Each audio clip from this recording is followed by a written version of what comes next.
हरे कृष्णा। तो उपस्थित सभी भक्तों का बहुत बहुत स्वागत है आज के हमारे सत्र में। प्रार्थना के साथ हम जो है सत्र का शुरुआत करेंगे। ओम नमो भगवते वासुदेवाय। ओम नमो भगवते वासुदेवाय। ओम नमो भगवते वासुदेवाय। ओम अज्ञानतिमिरान्धस्य ज्ञानाञ्जनशलाकया चक्षुरुन्मीलितं येन तस्मै श्रीगुरवे नमः। नमः ॐ विष्णुपादाय कृष्णपृष्ठाय भूतले श्रीमते भक्तिवेदान्त स्वामिन् इति नामिने। नमस्ते सारस्वते देवे गौरवाणी प्रचारिणे निर्विशेषा शून्यवादी पाश्चात्य देश तारिणे। जय श्री कृष्ण चैतन्य प्रभु नित्यानंद श्री अद्वैत गदाधर श्रीवासादि गौर भक्तवृंदा। हरे कृष्णा कृष्णा कृष्णा हरे हरे, हरे रामा राम राम हरे हरे। जगत गुरु श्रील प्रभुपाद की जय। भगवत वाणी भगवत गीता जी की जय। गुरु महाराज की जय। श्री श्री गांधारी का गिरधारी श्रीमद महाप्रभु की जय। श्री श्री लक्ष्मी नरसिंह देव भगवान की जय। हरे कृष्णा। चलिए तो हम लोग जो है तो आज हम लोग बहुत इंपॉर्टेंट अध्याय पे हैं, अध्याय 15, है ना। पुरुषोत्तम योग। तो भगवान का एक नाम क्या है? पुरुषोत्तम। हाँ। और एक जो है मंत्र भी आता है। बताइए कौन सा मंत्र में जो है भगवान के नाम से एक मंत्र भी है? कोई बता सकता है? अधिमास। अधिक मास, यस। तो जब महीनों में कुछ स्पेन होता है जो अलग से बढ़ जाता है, तो उसका जो है मिला के उसका जब उसको जो है प्लस किया जाता है तो एक पूरा एक महीना ही बच जाता है। सूर्य के अवधि के अनुसार और चंद्र की अवधि के अनुसार। और जब उस महीने को, क्योंकि आध्यात्म जगत में सब जीवित है, सब जीवंत हैं, तो महीने भी जीवंत हैं, महीनों की भी अधिष्ठात्रा देवी होती हैं, तो वो भी कहती कि हमारा तो कोई भी नहीं है, हमें तो लोग अधिक मास, हमें लोग बहुत खराब मानते हैं। तो भगवान कहते जिसका कोई नहीं होता उसका भगवान श्री कृष्ण होते हैं। तो भगवान कहते तुम्हें मैं अपना नाम दूंगा। तो भगवान अपना नाम उनको देते हैं। क्या देते हैं? पुरुषोत्तम। तो उस महीने को जो है पुरुषोत्तम मास कहते हैं। और उस महीने में जितने भी वैष्णवाज हैं, जो भी भगवान की भक्ति करना चाहते हैं, भक्ति में आगे बढ़ना चाहते हैं, वो इस अध्याय का पारायण हमेशा करते हैं। अधिक मास में 3 साल में एक बार वो आता है, अवधि के मूल्यांकन के बाद। तो उसमें जो है इसी अध्याय का हम लोग पारायण करते हैं। पुरुषोत्तम अध्याय। तो आज हम लोग पुरुषोत्तम भगवान श्री कृष्ण के बारे में विस्तार से जानेंगे। तो क्योंकि ये ज्ञान सेक्शन चल रहा है, तो भगवान जो है कैसे पिछले अध्याय से इस अध्याय में हम लोग आते हैं। तो सबसे पहले हम लोग ये जानेंगे यहाँ आज के इसमें कि जो है 3 गुणों में कैसे व्यक्ति फंसा हुआ है। ये हम लोगों ने जाना पिछले अध्याय में, है ना, किस तरीके से 3 गुणों की देवियां हमको हमेशा बांध के रखती हैं। तो अब इसमें से निकलना कैसे है, और फिर भगवान और ज्यादा से बताते हैं कि तुम मेरे पास आओ, है ना। जो भी मेरे पास आता है, मेरी भक्ति करता है, वो मेरे परम धाम को प्राप्त कर लेता है। तो वो और भी जटिलता बताते हैं कि कितनी बुरी तरीके से हम फंसे हुए हैं। तो वो पूरी इस जो दुनिया है, जो ये प्रकृति है, भौतिक दुनिया है, भौतिक जगत है, उसकी जो है उदाहरण देते हैं और समझाते हैं और कहते हैं आसक्ति अगर खत्म होगी तो ही तो तुम मेरे पास आ सकते हो। भक्ति करने के लिए भी हमें आसक्ति खत्म करनी पड़ती है, भौतिक जगत से कम करनी पड़ेगी, और जो है भगवान से आसक्ति ज्यादा करनी पड़ेगी। तो विरक्ति और आसक्ति ये 2 पहलू जो है रहते हैं, है ना। तो इस तरीके से भगवान सबसे पहले इस अध्याय में हमें बताएंगे कि किस तरीके से हमें इससे बाहर निकलना है, तभी तो तुम मेरे पास आ पाओगे। तो शुरू करते हैं हम आज का अध्याय।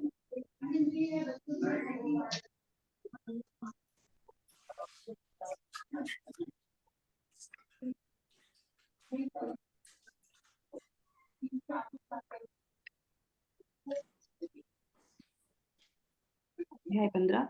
तो कैसे जाना था? जीवात्मा का प्रकृति के संग जो है होता है, और उसके बाद 3 गुणों में वो कैसे बंधा रहता है पिछले अध्याय में। गुणों का कार्य कैसे होता है, कैसे हर व्यक्ति जो है उन्हीं गुणों के अधीन रह के कार्य करता है। और कार्यों से हम समझ सकते हैं कि हम कितने, कौन से गुण में हम ज्यादा रहते हैं ना। तो सभी लोगों ने अपना चार्ट बनाया होगा कल जो हम लोगों ने एक एक्सरसाइज की थी। और उसके बाद जो है परिणाम क्या होते हैं, और जो 3 गुणों से ऊपर निकलता है, गुणातीत जिसको बोलते हैं, शुद्ध सत्व में जो आता है, उसको बनने का तरीका भी है कि भगवान की भक्ति करना, है ना। तो अब हम आ जाते हैं आज के अपने अध्याय में, जिसमें हमारा अक्रोनिम रहेगा होम, मतलब बैक टू गो होम, अपने घर के वापस हमें जाना है, क्योंकि ये संसार हमें जकड़ के रखता है। तो भगवान कहते हैं ऐसी जगह पे जाओ जो तुम्हें जकड़ के नहीं रखता है, जहाँ पे बहुत अच्छी अच्छी चीजें हैं। तो वो भी चीजें जो है आज भगवान इस अध्याय में समझाएंगे, है ना। तो इस अध्याय में जो है हम 1 से लेके 5 तक जो है, सबसे पहले भगवान भौतिक जगत के बारे में बताते हैं और कैसे आसक्ति से इसे निकलना है उसके बारे में बताएंगे। और उसके बाद जो है ये किस तरीके से जकड़ा हुआ है, और कैसे भगवान जो है सहायता करते हैं, उसके बारे में हमें पता चलेगा। और उसके बाद जो है किस तरीके से ये पूरा जो सार है, और उसमें हमें बहुत अच्छी अच्छी चीजें जो है आज के अध्याय में जानने को हमें मिलेंगी। तो अभी मैं नहीं बताऊंगी, लास्ट में हम इसको जारी में जानेंगे। तो यहाँ पे जो है भगवान क्या क्या विषयों के बारे में बताते हैं। तो भौतिक प्रकृति के गुण क्या हैं वो हमने जाना था, वो कैसे कार्य करते हैं, वे जीवात्मा को कैसे बांध लेते हैं, उनसे कैसे मुक्त हुआ जा सकता है ना। तो अब जो है भगवान अर्जुन ये प्रश्न पूछते हैं कि क्या सभी जीवात्माएं कारागृह में रहती हैं, बंधी हुई हैं। हमने कारागृह के बारे में जाना था पिछले अध्याय में। तो क्या सभी बंधे रहते हैं जो भी आते हैं उसमें, और क्या कृष्ण भी कैद में रहते हैं, है ना। भगवान भी यहाँ आते हैं, तो जो भी यहाँ पे आता है वो बंध जाता है क्या, क्योंकि सारा चीज हम लोगों ने कल बंधन बंधन में ही देखी थी। तो ये प्रश्न भी करते हैं वो। और उसके बाद जो जेल से आसक्त हो गया उसका क्या किसी किसी को आसक्ति हो जाती, जहां वो रहता है वो कहता है यही बढ़िया है, और कहाँ जाना है, सब कुछ तो सुख है यहाँ पे, सब कुछ बढ़िया चल रहा है, अभी क्या जरूरत है कहीं और जाने की और किसी और के बारे में चिंता करने की। तो वो आसक्ति हो जाती है उसको। और उसके बाद जो है स्वतंत्रता का मार्ग, मार्ग जो है कहाँ से प्राप्त, जो है मार्ग हमें पता चलेगा। तो हम यहाँ से बाहर निकलेंगे तो उसका मार्ग हमें कैसे मिलेगा, तो वो ही जो है आज हमारे इस अध्याय का पूरा जो है अवलोकन में हमें पढ़ने को मिलेगा। तो जैसे आप ये चित्र में देख सकते हैं, ये क्या है, किला है, क्या है जी माता जी, आगरा का लाल किला। ये आगरा का लाल किला है। ओके, अब ये कहाँ पे कन्वर्ट हो गया, हम्म, आगरा का है कि दिल्ली का है, क्या है ये, अब ये जेल है ये लाल किला आगरा का है या दिल्ली का है, जहाँ का भी है, पर अभी जो है वो क्या है, वो कारागृह का कार्य कर रहा है। और कई ऐसे किले हैं, क्योंकि किलों में थोड़े दिन तक इंसान रहता है, उसके बाद नहीं रहता है ना, तो उसके बाद फिर वो सरकार जो है उसको अपना कार्य के लिए उसको ले लेती है। तो अभी जो है वो कारागृह का कार्य कर रहा है, ठीक है। इसको कर सकते हैं, उसको ले सकते हैं। क्यों ले सकते हैं, क्योंकि उसकी दीवारें इतनी मजबूत हैं। आप आकृति से अंदाजा लगा सकते हैं, क्योंकि ये जो है इतनी मजबूत होता है, और इसमें ना चढ़ सकते हैं, ना झांक सकते हैं, ना देख सकते हैं। इसीलिए कारावास के लिए सबसे बढ़िया जगह है। और ये दूर होता है, दूरस्थ स्थानों में बनाया जाता है। ऐसी ऐसी जगहों पे किले होते हैं जहाँ पे आप चढ़ ही नहीं सकते हैं, इधर उधर खाई मिलेगी आपको, आपको कुछ भी नहीं होगा आसपास की जगह पे, है ना। किले हमेशा ऐसी जगह पे ही होते हैं। तो तो इसको क्या बोलते हैं, किले का दूसरा नाम जो है दुर्ग भी बोला जाता है ना।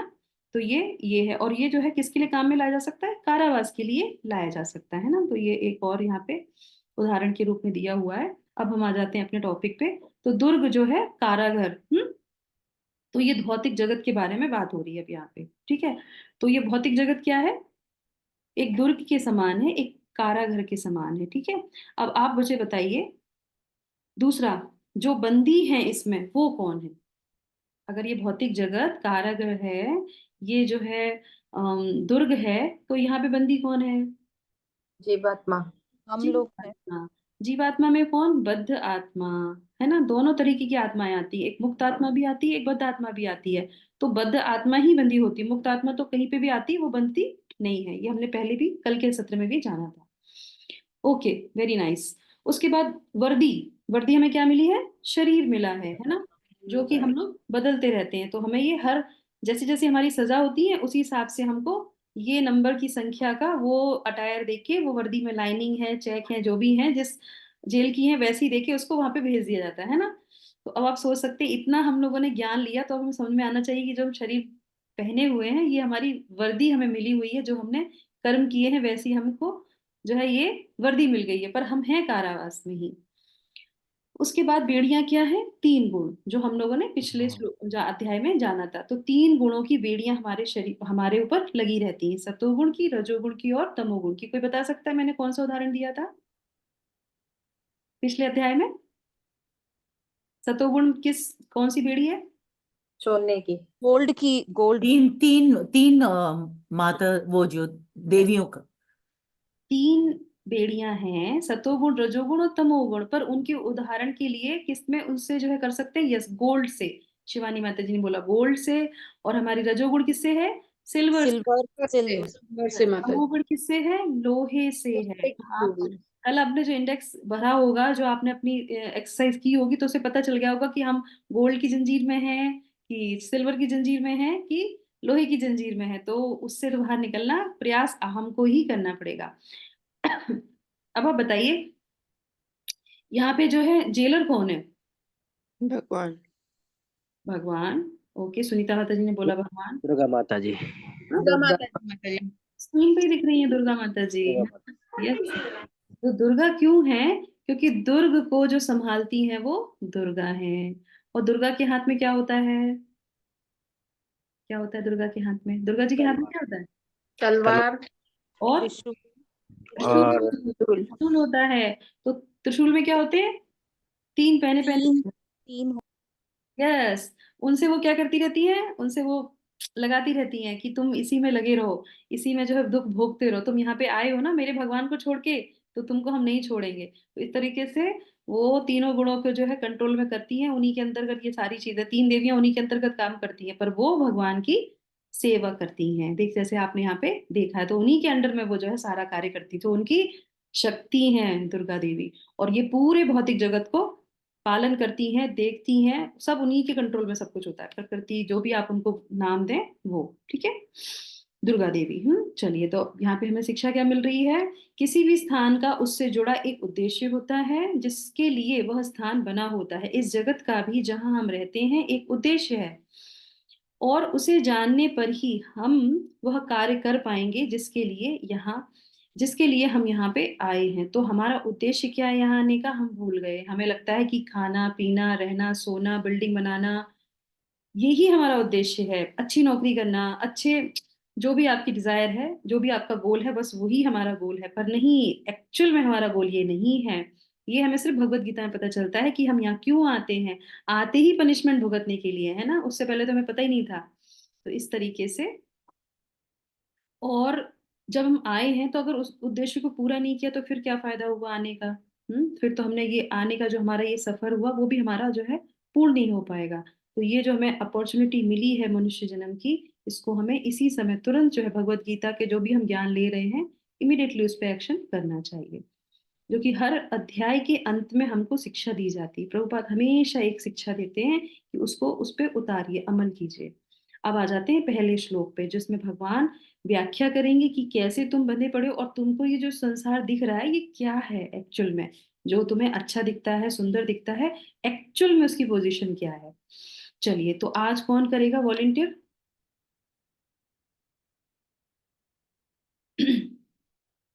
कौन पढ़ेगा 15वां अध्याय? हरे कृष्णा।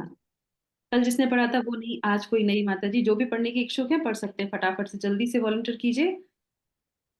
ऊर्ध्व हरे मूल। कृष्णा माता जी। ओके, सुमन माता जी, उर- आप ट्रांसलेशन पढ़िएगा, श्लोक का कोई और पढ़ सकता है। हरे कृष्णा माता जी, मैं पढ़ूं? पढ़िए प्रमोदी माता जी, आप श्लोक पढ़िए। जो है माता जी जो है ट्रांसलेशन पढ़ेंगी। यस।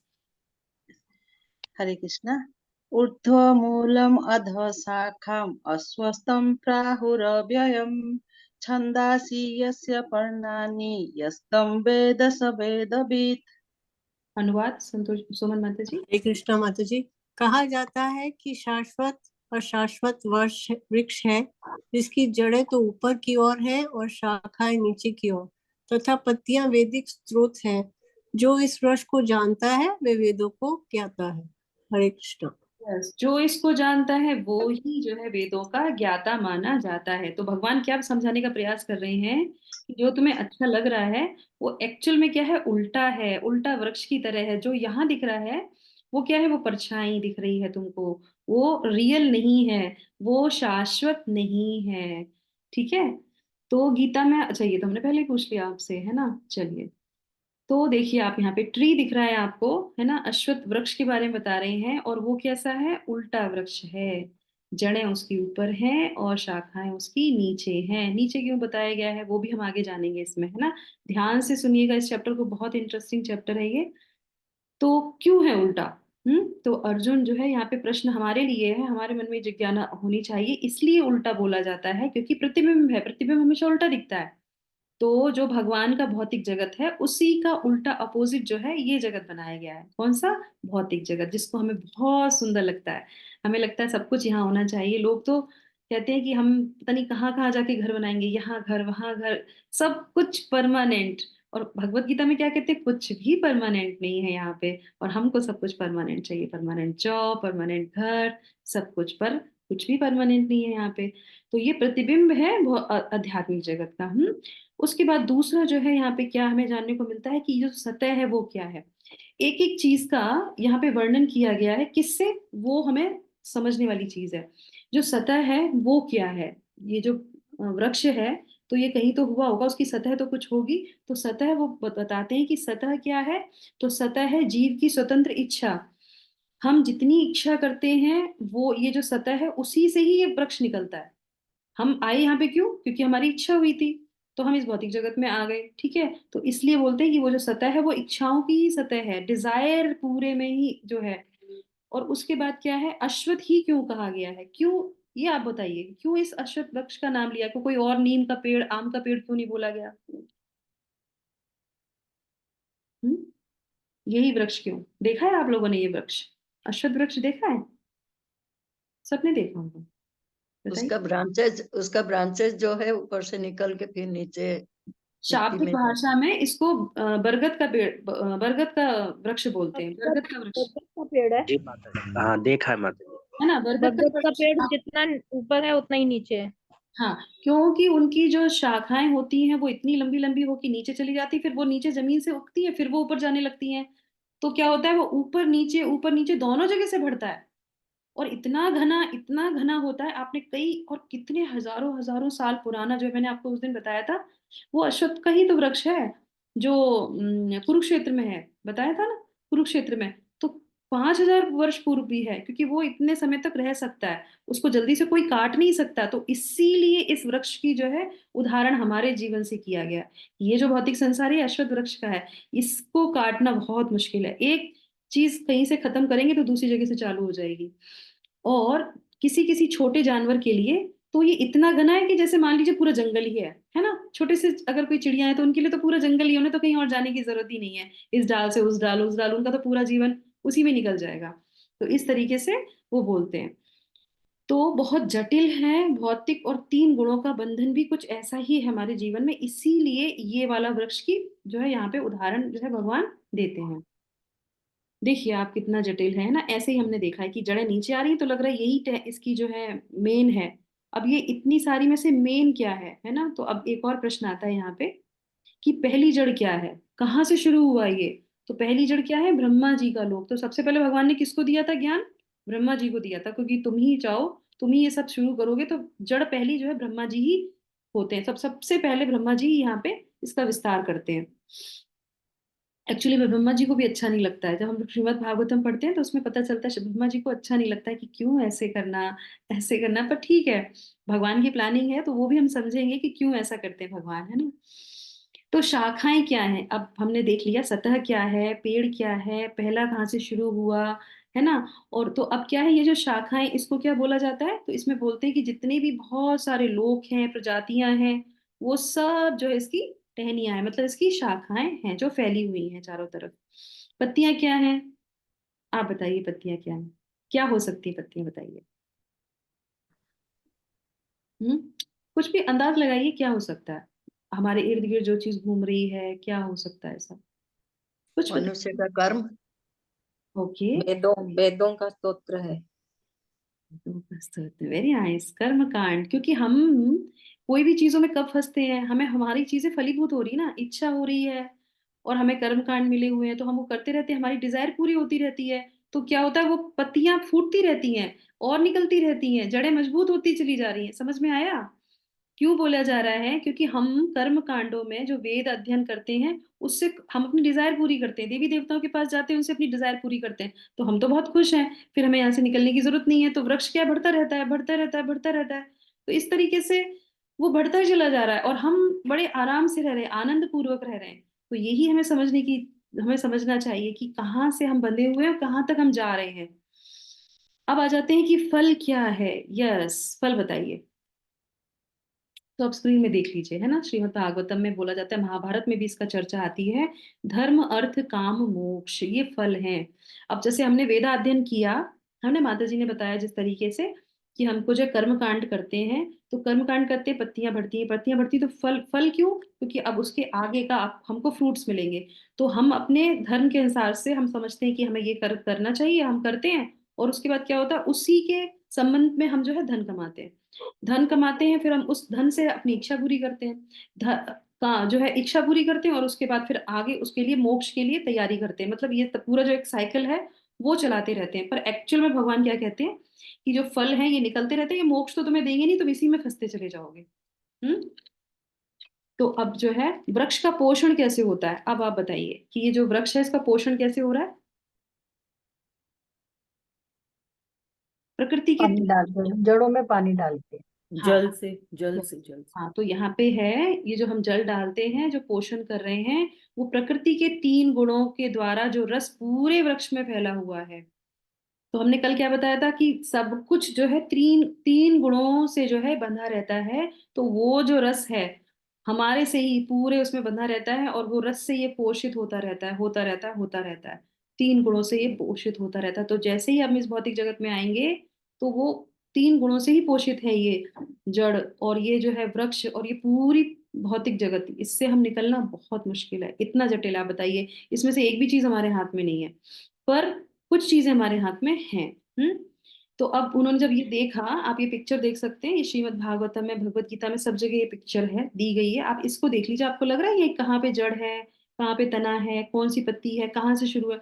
और इसमें सब में देखिए आप, अगर आप इसको जूम करके और अपने उसमें देखेंगे तो आपको पता चलेगा हर एक चीज इसके अंदर चल रही है। सब कुछ, देवी देवता भी है, मनुष्य भी है, फल भी है, सब कुछ है इसके अंदर। तो वो कहते हैं कि ये तो बहुत ही जो है उलझाऊ है, बहुत ही जटिल है ना। तो हमारे लिए भी तो है, मैं तो डालनी पड़ेगी भाई, हम मैं तो भाई। हमारे लिए भी है ना।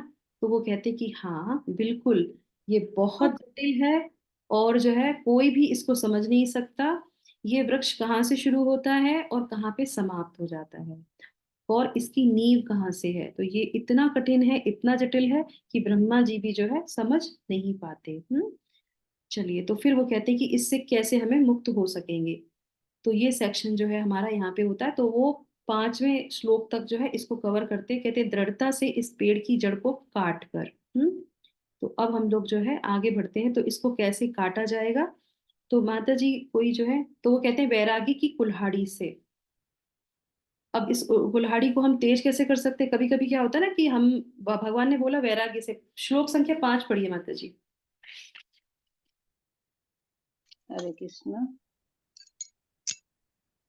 अच्छा, अच्छा, स्क्रीन पे नहीं है क्या? हरे कृष्ण। नहीं, अभी आएगा स्क्रीन पे, थोड़ा टाइम लगेगा। यस। मैं पढ़ती हूँ माता जी। निर्माण मोहाजित संग दोषा, अध्यात्म नित्या विनिवृत कामा, द्वंद्वैर्विमुक्ताः सुख दुःख संगे, गच्छन्त्य मूढ़ा पदम व्ययम तत्। यस, तो भगवान यहाँ पे क्या कहते हैं कि हमें वैराग्य की जो है कुल्हाड़ी से इसको काटना है। और ये कैसे तेज की जाएगी? तो वो कहते हैं ज्ञान से और विवेक से। कभी कभी क्या होता है ना, कोई भी चीज हम किसी कार्य कार्य को करते हैं फिर स्लो हो जाते हैं। तो अगर आप पे विवेक है, ज्ञान है, तो उस ज्ञान से आप दोबारा से उसको जो है तेज कर सकते हैं। आप अपने दोबारा से उन चीजों को शुरू कर सकते हैं, है ना। तो इसके काटने के बाद क्या होगा? तो इसके काटने के बाद क्या होता है? अच्छा, ये आपके लिए यहाँ पे प्रश्न है, आप बताइए कि ज्ञान और विवेक कैसे आता है।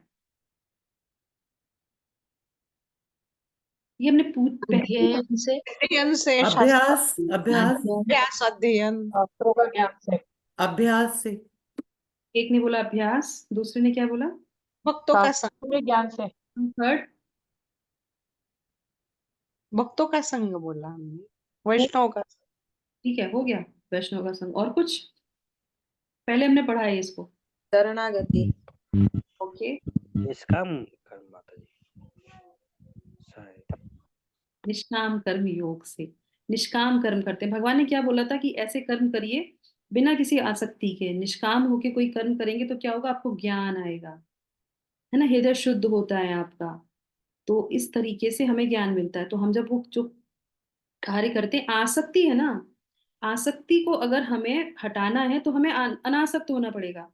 और अनासक्त हुए कर्मों को जब हम करेंगे तभी तो उस चीज से बाहर आएंगे। वो ही ज्ञान हमारा है। किसी भी चीज में आसक्त नहीं रहने वाला जब कर्म कर रहे हैं तो वो ही कर्म करने से ही वो ज्ञान डेवलप रहेगा कि नहीं नहीं, मुझे किसी चीज से आसक्त नहीं रहना है, निस्वार्थ होकर कार्य करना है। करेक्ट। तो वो ज्ञान आपकी कुल्हाड़ी को शार्प करेगा। हम्म। चलिए, तो चौथा श्लोक पहले ले लेते हैं, उसके बाद पांचवा लेंगे। यस माता जी, फोर्थ वाला पढ़िए पहले, फिर हम पांचवें पे आएंगे। पढ़िए। पदं तत्परिमार्गितव्यं यस्मिन् गता न निवर्तन्ति भूयः तमेव चाद्यं पुरुषं प्रपद्ये यतः प्रवृत्तिः प्रसूता पुराणी। तो वो क्या कहते हैं कि अब हमें ऐसे जगह की खोज करनी, ऐसे स्थान का खोज करो जहां से लौटकर तुम्हें आना ना पड़े और भगवान की शरण ग्रहण कर ली जाए। ठीक है। तो वो कहते हैं शरण में जाने की विधि क्या है। तो फिर वो जो है पांचवें श्लोक में वो विधि बताते हैं, है ना। ये हमने पूरा सुन लिया कि ऐसे ऐसे हमें आगे बढ़ना है, ज्ञान लेना है, ज्ञान की कुल्हाड़ी जो हमने बताया था उसको शार्प करते रहना है। तो ऐसी जगह पे जाइए जहाँ पे दोबारा लौटना ही ना पड़े। एक बार हमें आ गया तो हम उसको पकड़ लें। तो बोले कि उसको जाने की विधि क्या है, कोई विधि तो होगी। तो अब यहाँ पे भगवान बहुत अच्छी विधि बताते हैं। और ऐसे कई लोग हैं जो यहाँ पे गए हैं। तो वो कौन सी विधि है। तो सबसे पहले मिथ्या अभिमान के भ्रम से मुक्त होना है। जो हमारे अंदर जो फॉल्स ईगो, श्रील प्रभुपाद उसको बोलते थे फॉल्स ईगो, है ना। हम जो है भरता है, भोगता है, हम जो है डूअर हैं। पहले तो वो निकाल दीजिए अपने दिल से कि हम ही सब कुछ करते हैं, हम ही करता है। तो वो तो अभिमान नहीं होना चाहिए हमारा। जो है सही में अभिमान जो है वो क्या होना चाहिए कि हम भगवान के हैं और मैं भौतिक प्रकृति का स्वामी हूँ। तो ये अभिमान जब आप निकलोगे तब आपको जो है पता चलेगा। तो उसके बाद एक साइकिल है, वो कौन सी साइकिल है। यस, तो ये पांचवें श्लोक में बहुत सारे गुण दिए हैं। पढ़िए माता जी पांचवा श्लोक, फिर से पढ़ लीजिए एक बार। निर्माण मोहाजित संग दोषा, पढ़िए। अध्यात्म नित्या विनिवृत्त कामः द्वन्द्वैर्विमुक्ताः सुख दुःख संगे गच्छन्त्यमूढाः पदं व्ययं तत्।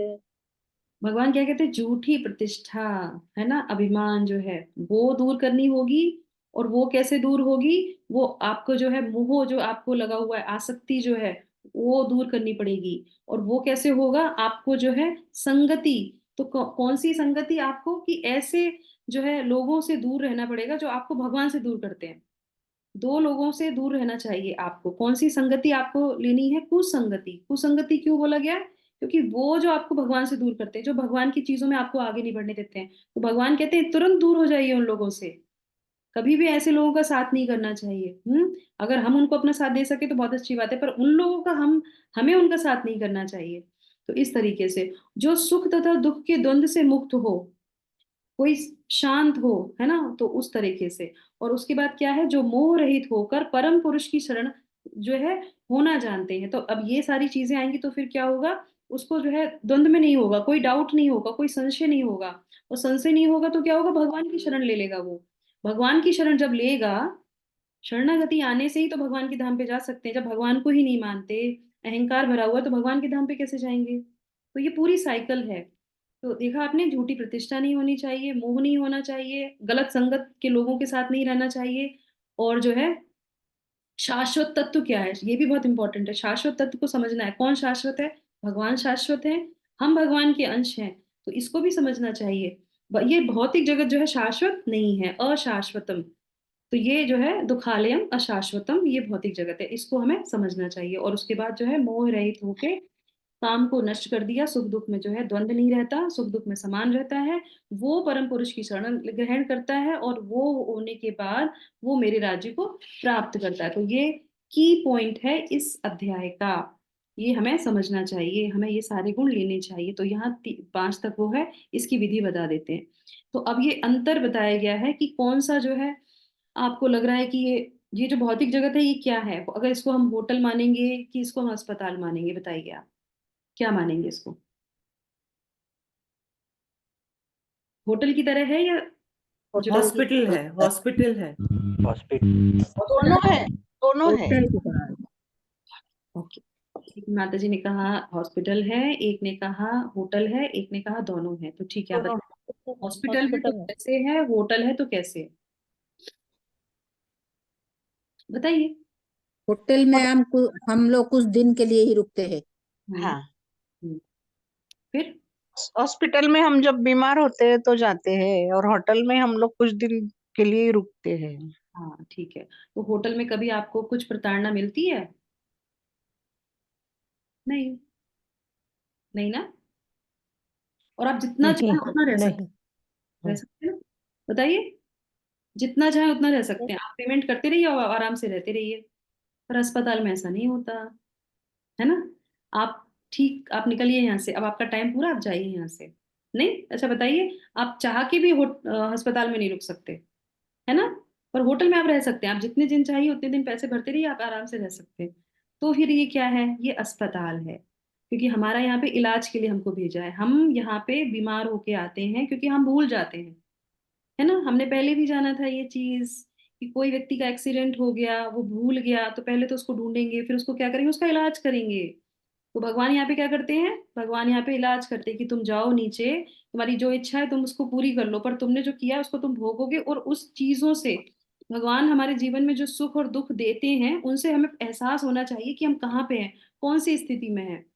तो वो जो है, ये हमारा जो है एक शिला प्रभुपाद हमेशा कहते थे कि कृष्णा कॉन्शियस जो मूवमेंट चालू किया है ये हॉस्पिटल की तरह है। यहाँ पे लोग आते हैं, अब हॉस्पिटल का, वहाँ तो अच्छे से खाना खाते हैं, अच्छे से कीर्तन करते हैं, सब कुछ तो एंजॉय कर रहे हैं हम।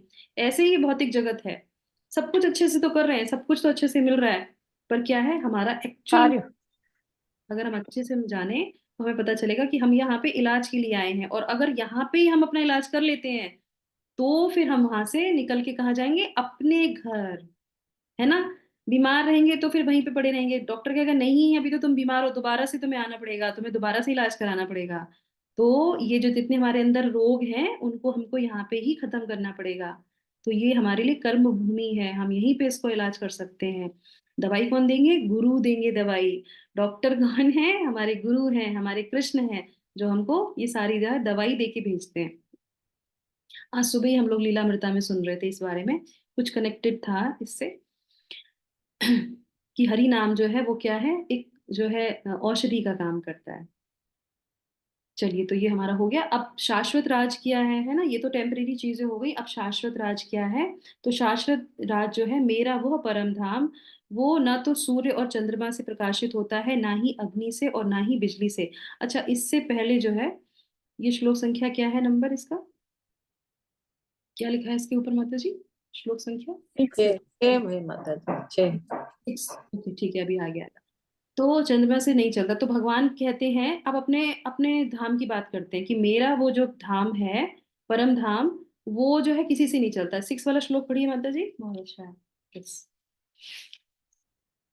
न तत् भासयते सूर्य न शशांक न पावकः यद्गत्वा न निवर्तन्ते तद्धाम परमं मम। तो वो कहते हैं वहां पे कुछ भी नहीं है, मतलब कुछ भी आपको इलेक्ट्रिसिटी की जरूरत नहीं है वहां पे, सूर्य और चंद्रमा की भी जरूरत नहीं है। उनके धाम में इनकी कोई आवश्यकता नहीं पड़ती है, हमको ही पड़ती है यहाँ पे, क्योंकि हम अंधकार में रहते हैं। और अब इसके बाद जो है फिर वो ये बोलते हैं, अच्छा एक चीज इससे मुझे याद आई, आप मुझे बताइए कि हमारे इस भौतिक जगत में भी एक ऐसी चीज है जिसको रोशनी की जरूरत नहीं होती,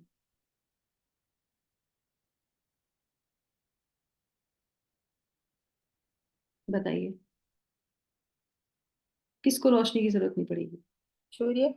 यस, करेक्ट, बिल्कुल सही है। हमारे हमारे इस श्लोक में है ना सूर्य भगवान, उनको रोशनी की थोड़ी ना जरूरत है। नहीं, अच्छा उनको क्या जरूरत है, वो तो खुद ही प्रकाश में है। तो इसी तरीके से जो वो किसकी आंख है, वो तो भगवान की आंख है, तो उनको किस चीज की जरूरत पड़ेगी, तो उनके धाम को किस चीज की जरूरत पड़ेगी। सूर्य लोक में सूर्य भगवान को कोई कहेंगे आपको ट्यूबलाइट की जरूरत है, आपको लाइट की, उनको किस जरूरत, वो तो खुद ही लाइट है। इस तरीके से भगवान का लोक जो है ऐसे ही है, हमेशा जगमगाता रहता है। चिंतामणि धाम है भगवान का। तो वो कहते हैं कि वापसी के बारे में क्या, तो बोले कि कभी नहीं, अगर एक बार वहां पे चले गए तो वापस नहीं आना है। अब आप आ जाते हैं अपने प्लेनेट के को देख लेते हैं। तो बोलते हैं ये प्लेनेट जो हमारा है, भौतिक जगत हमारा जो है, ये हमारा जो ब्रह्मांड है, वो कैसा दिखता है, वो नारियल की तरह दिखता है। अंडाकार उसकी शेप होती है, नारियल होता है ना अंडाकार में शेप में, तो ऐसे उसकी शेप होती है। और नारियल कितना सख्त होता है, बाहर से देखा आपने कितना सख्त होता है, और उसके अंदर सॉफ्ट सी गरी होती है। और उसके अंदर क्या होता है, पानी भी होता है। तो हमारा ये जो भौतिक जगत है, ये नारियल के समान है। अब जब अगली बार जब भी आप नारियल की चटनी बनाएं, जब भी आप नारियल हाथ में लें, पानी पिए, तो ध्यान रखिएगा कि हम भी इसी के अंदर ही हैं। पढ़ने के बाद तो याद रहना चाहिए, हम भी उस नारियल के अंदर हैं। आप सोच सकते हैं हमारी सिचुएशन कैसी है, हमें सब कुछ अच्छा अच्छा दिखता है, वो सिर्फ भगवान की कृपा है कि उन्होंने हमको ये सब दे रखा है। नहीं तो हम उसी उसमें उसमें हवा भी नहीं जा सकती। ऊपर से आप कुछ भी कर लीजिए, पानी में डाल दीजिए, कहीं पे फेंक दीजिए, उसके अंदर कुछ नहीं जा सकता, क्योंकि उसकी कवर इतना सॉलिड है। तो ये हमारा जो ब्रह्मांड है, इतना सॉलिड कवर है इसका, उसके अंदर कुछ नहीं जा सकता। और ये जो है दो भागों में बटा हुआ है ना। कैसे आपने देखा, उसको आधा जो है पानी से भरा हुआ है, अंडे के समान जैसे आपने देख लिया, और आधा पानी से है और आधा अंधकार है। जहां अंधकार है वहां हम रहते हैं, और आधा पानी कौन सा है, कोई बता सकता है ये पानी कौन सा है? क्षीर सागर माता जी, समुद्र। हमने आपको बताया था महाविष्णु, महाविष्णु से जो है अच्छा, ब्रह्मा जी निकलते हैं। हाँ हाँ, कौन बताने जा रहा था? क्षीर सागर था। गर्भोदक्षाई विष्णु। जहां से अच्छा, ब्रह्मांड निकलते हैं, हाँ, तो फर्क है तो। वो जो गर्भोदक्षाई जो सागर है वो है ये, वो जो है ये पानी है। ठीक है, तो ये वो जल है। और ये अब इसमें जो है आप देख सकते हैं, यस, कोई इसमें आवरण में नहीं आ सकता, आधा जल से भरा हुआ है। गर्भोदक्षाई विष्णु जो है इसी के अंदर, इसी में ही रहते हैं, और घोर अंधेरा है। अब इसके अंदर जो है भगवान ने क्या दे दिया, लाइट्स दे दी दो। एक जो है ट्यूबलाइट दे दी, और एक जो है बल्ब लगा दिया, कौन सा, सूर्य और चंद्रमा का। इससे तुम जो है अपना कार्य करते रहो और इस जगत में रहते रहो। तो हमें इस नारियल से बाहर निकलना चाहिए, है ना। तो अब हम आ जाते हैं, ये तो हमारे जगत की बात हो गई। पूरा अंधकार है, आधे में पानी भरा हुआ है, अंधकार में हम लोग रहते हैं। और उसमें चंद्रमा सूर्य अगर वो ना हो तो हम बिल्कुल कुछ ना कर पाए, क्योंकि चंद्रमा की रोशनी से हमको जो है सब्जियां मिलती हैं, सूर्य से हमको सब कुछ मिलता है। अगर एक दिन, दो दिन, तीन दिन सूर्य नहीं निकलता, चंद्रमा ना निकले, तो आप सोचियो क्या हाल होगा मनुष्य का, सोच सकते हैं आप। पर भगवान की कृपा और भगवान के लिए ग्रेटिट्यूड बनता है कि भगवान ने इतनी जो हमारे लिए व्यवस्था करके भेजी है, कि हम इतने आसानी से रहते हैं, और हम इसी में रहना चाहते हैं, भगवान के पास जाना ही नहीं चाहते। तो भगवान कहते हैं कि तुम मेरे पास आ जाओ, देखो कितना अच्छा है। तो हॉलिडे पैकेज भगवान अपना एडवर्टाइजमेंट करते हैं, वो कहते हैं कि देखिए, हम जब भी किसी टूर पे जाते हैं, किसी हॉलिडे पे जाते हैं, तो उसमें वहाँ पे कुछ रूल्स रेगुलेशंस होते हैं, कुछ जो है विज्ञापन दिए होते हैं ना, कंडीशन दिए हो जाते हैं। तो कौन कौन सी होती है, आप इतना लेंगे तो ये मिलेगा, इतना लेंगे तो ये मिलेगा, है ना। पर उसके बाद क्या होता है, उसके बाद कुछ और शर्तें होती हैं। कौन सी शर्त होती है बताइए, एक कोई बता दीजिए, कौन कौन सी शर्तें देते हैं वो लोग किसी भी जगह आप जाएंगे तो। हम्म इतने दिन इतने रात का पैकेज हमने लिया है। एयरपोर्ट से पिकअप। ब्रेकफास्ट इंक्लूडेड है, लंच इंक्लूडेड फीस है। पे। यस, हाँ, यस यस, माता जी क्या बोले? ब्रेकफास्ट पिकअप पे इंक्लूडेड है, फर्स्ट। लंच इंक्लूडेड है। हाँ, यस यस, और पिकअप पॉइंट भी होता है एयरपोर्ट से लेने के लिए। Yes, very nice.